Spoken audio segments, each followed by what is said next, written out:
News Kannada ವಾಹಿನಿಗೆ ಸ್ವಾಗತ. ಜಯ ಕರ್ನಾಟಕ ಸಂಘಟನೆ ಸಂಸ್ಥಾಪಕ ಅಧ್ಯಕ್ಷ ಮುತ್ತಪ್ಪ ರೈ ಅವರ ಪುತ್ರ ರಿಕ್ಕಿ ರೈ ಅವರ ಮೇಲೆ ನಡೆದ ಗುಂಡಿನ ದಾಳಿ ಖಂಡಿಸಿ ಧಾರವಾಡ ಜಿಲ್ಲಾಧಿಕಾರಿ ಕಚೇರಿ ಎದುರು ಜಯ ಕರ್ನಾಟಕ ಸಂಘಟನೆ ಕಾರ್ಯಕರ್ತರು ಪ್ರತಿಭಟನೆ ಮಾಡಿ ಜಿಲ್ಲಾಧಿಕಾರಿ ಮುಖಾಂತರ ರಾಜ್ಯ ಸರ್ಕಾರಕ್ಕೆ ಮನವಿ ಸಲ್ಲಿಸಿದರು.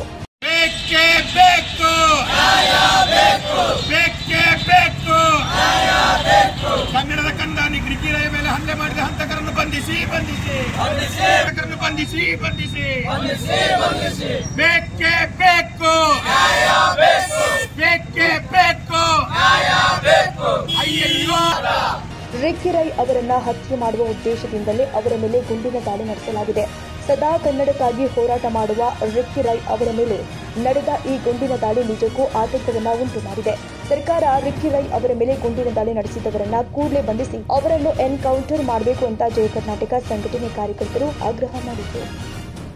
ತಾಜಾ ಸುದ್ದಿಗಾಗಿ ಎಂಟಿವಿ ನ್ಯೂಸ್ 24x7ಗೆ ಸಬ್ಸ್ಕ್ರೈಬ್ ಮಾಡಿ ಮತ್ತು ಬೆಲ್ ಐಕಾನ್ ಅನ್ನು ಒತ್ತಿ. ತಪ್ಪದೇ ಲಿಂಕ್ ಶೇರ್ ಮಾಡಿ.